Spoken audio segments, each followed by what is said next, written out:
Oke, saya ucapkan salam sejahtera bagi kita semua. Perkenalkan, nama saya Himawan dengan NIM 2020151015 di Prodi Pendidikan Jasmani di Universitas FKIP PGRI Palembang. Di sini saya akan menjawab tugas UAS, yaitu perbedaan aliran Kristen dan aliran Kristen lainnya, tempat ibadah, gereja, sebutan untuk orang suci, dan perbedaan yang mendasar dari Kristen yang satu dengan yang lainnya. Perbedaan antara aliran Kristen dengan aliran Kristen yang lainnya adalah: 1. Katolik. Ciri kekatolikan ini mencakup episkopalisme, memuliakan para uskup selaku kerohaniawan tertinggi agama Kristen Katolik, dan penerimaan Syahadat Nikea tahun 381. Kekatolikan juga menjadi salah satu 4 ciri gereja, sebagaimana yang tercantum dalam butir Syahadat Nikea yang berbunyi, "Aku percaya akan gereja yang satu, kudus, katolik, dan apostolik." Di dalam agama Katolik terdapat satu pemimpin yang membawakan seluruh umat dan gereja atau keuskupan di seluruh dunia, yang disebut sebagai Bapak Paus Suci, yang berkedudukan di Roma. Yang membedakan Kristen Katolik dan Kristen lainnya adalah dengan melihat salibnya. Di salib umat Katolik ada Yesusnya. Tempat ibadah umat Katolik yaitu Gereja Katolik, sebutan untuk orang suci yaitu Bapak Paus Suci sebagai pemimpin tertinggi dari Gereja Katolik. Yang kedua, Nestorianisme. Nestorianisme merupakan doktrin ajaran yang mengajarkan bahwa Yesus eksis sebagai dua pribadi, yaitu Yesus sebagai manusia dan Yesus sebagai putra Allah. Nestorianisme muncul pada abad ke-5. Kemunculan ajaran ini karena adanya upaya secara rasional yang menjelaskan dan memahami inkarnasi dari rahasia ilahi pribadi kedua dari Trinitas Maha Kudus sebagai manusia Yesus Kristus. Ajaran ini menegaskan bahwa esensi kemanusiaan dan esensi keilahian Kristus itu terpisah. Sebab mengapa ada dua pribadi, yaitu pribadi manusia Yesus Kristus dan pribadi Logos ilahi yang berdiam dalam Yesus Kristus. Yang berdiam dalam Yesus Kristus itu sendiri. Karena itu, dalam ajaran ini tidak ada konsep Allah menderita atau Allah disalibkan. Dan dalam ajaran ini menolak istilah Theotokos atau yang melahirkan Allah atau Bunda Allah sebagai gelar Maria. Sebaliknya mereka mengajukan gelar Kristokol atau yang melahirkan Kristus. Karena Maria hanya melahirkan pribadi manusia Yesus Kristus, bukan pribadi ilahinya. Yang ketiga, Ortodoks Oriental. Kalau dalam Ortodoks Oriental, para uskupnya sederajat berdasarkan tabisan uskup, walaupun paus gereja Ortodoks Koptik Alexandria dijabat oleh Paus Tawadros II. Tokoh yang dituakan jabatan ini tidak memiliki kewenangan pemerintah terpusat sebagaimana dalam kepausan Gereja Katolik. Mayoritas umat Ortodoks Oriental berdiam di Mesir, Ethiopia, Eritrea, serta Armenia. Yang keempat yaitu Ortodoks Timur. Varian yang satu ini juga sering disebut gereja ortodoks atau ortodoksi timur. Gereja ini merupakan gereja terbesar kedua di dunia. Ortodoks Timur mengajarkan bahwa gereja yang satu, kudus, katolik, dan apostolik didirikan oleh Yesus Kristus dalam amanat agungnya kepada para rasul dan mempertekan apa yang dipahami sebagai iman asli yang diwariskan oleh para rasul. Perbedaan yang terdapat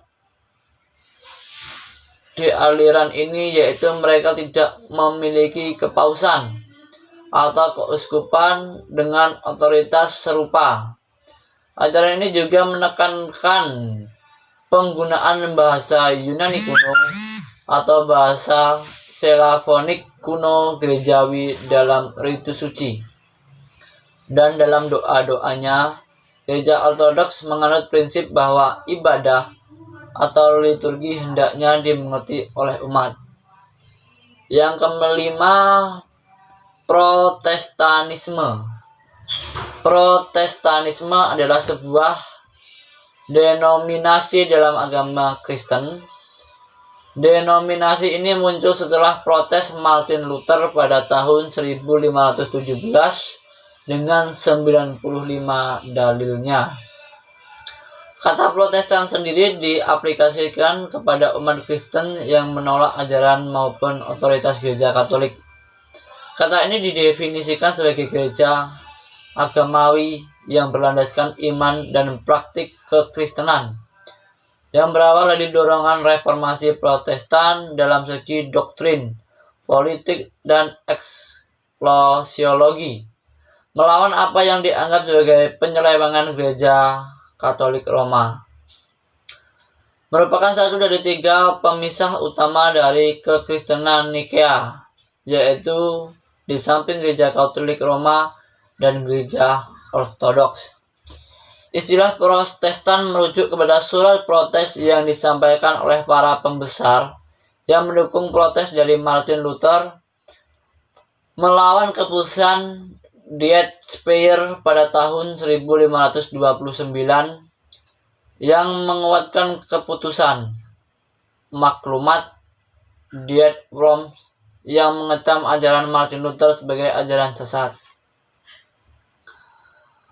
Pada kenyataannya, gerakan reformasi Protestan yang dilakukan oleh Martin Luther bukanlah yang pertama kali terjadi di kalangan gereja Katolik, sebab sebelumnya sudah ada gerakan-gerakan serupa seperti yang terjadi di Prancis yang dipimpin oleh Peter Waldon, dan kini para pengikutnya tergabung dalam gereja Waldensis pada pertengahan abad ke-12.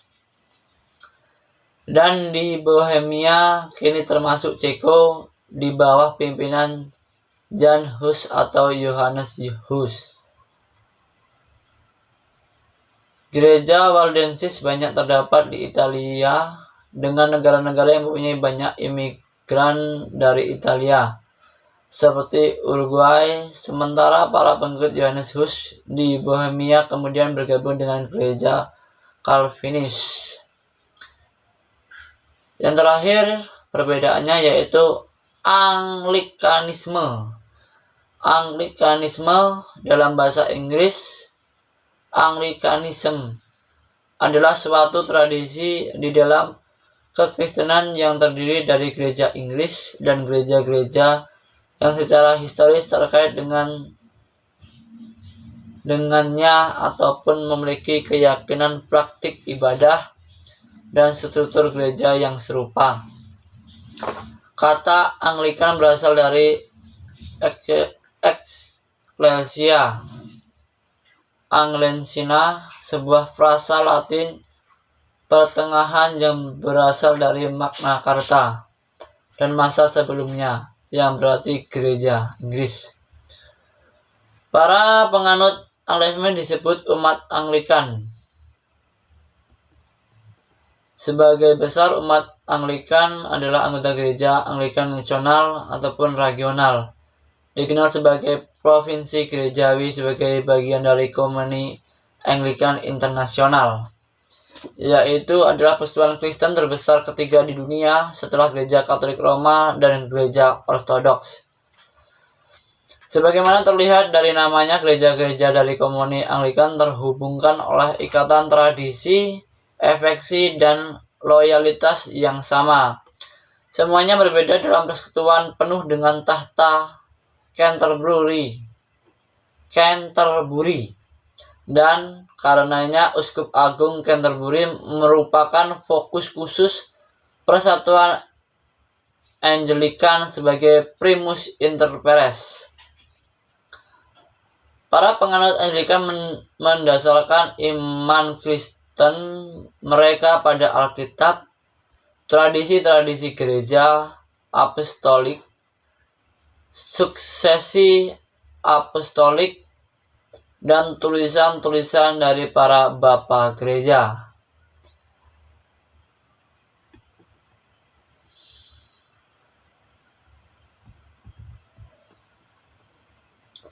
Yang terakhir, Gereja Katolik Lama. Istilah Gereja Katolik Lama berawal mula pada kelompok-kelompok yang memisahkan diri dari Gereja Katolik Roma terkait doktrin tertentu. Yang utamanya terkait dengan otoritas kepausan. Gereja-gereja tersebut tidak berada dalam komuni penuh dengan tahta suci di Roma. Tetapi serikat gereja-gereja Katolik Lama berada dalam komuni penuh dengan komuni Anglikan dan anggota Dewan Gereja-gereja sedunia. Pembentukan komuni Katolik Lama di Jerman, Austria, dan Swiss dimulai pada tahun 1870 di sebuah pertemuan publik yang diadakan di Nuremberg di bawah kepemimpinan Ignaz von Doligner. Menyusul Konsilisi Vatikan pertama, 4 tahun kemudian sukses episkopal didirikan dengan konsekrasi dari seorang uskup Katolik Lama Jerman oleh seorang prelat dari gereja Utrecht. Mereka memakai 7 doktrin dan konsilisi ekumenikal pertama yang dirumuskan sebelum 1054, tetapi menolak komuni dengan paus dan sejumlah praktik dan doktrin kekatolikan Roma lainnya. Kamus Gereja Kristen Oxford menyatakan bahwa sejak 1925 mereka mengakui ordinasi Anglikan, bahwa mereka telah memiliki komuni penuh dengan Gereja Inggris sejak 1932 dengan mengambil bagian dalam ordinasi uskup-uskup Anglikan. Istilah Katolik Lama pertama kali digunakan pada tahun 1853 untuk mendeskripsikan para anggota tahta Utrecht yang tidak disahkan otoritas kepausan. Kemudian umat Katolik yang tidak setuju dengan doktrin infalibilitas yang dibuat oleh Konsilisi Vatikan pertama 1870 tidak memiliki uskup dan bergabung dengan Utrecht untuk membentuk Serikat Utrecht. Oke, demikian jawaban dari saya tentang perbedaan kekristenan dengan Kristen lainnya. Mohon maaf jika ada salah kata, bahasa saya kurang jelas. Mohon maaf sebesar-besarnya. Demikian jawaban dari saya. Semoga bisa dimengerti. Terima kasih.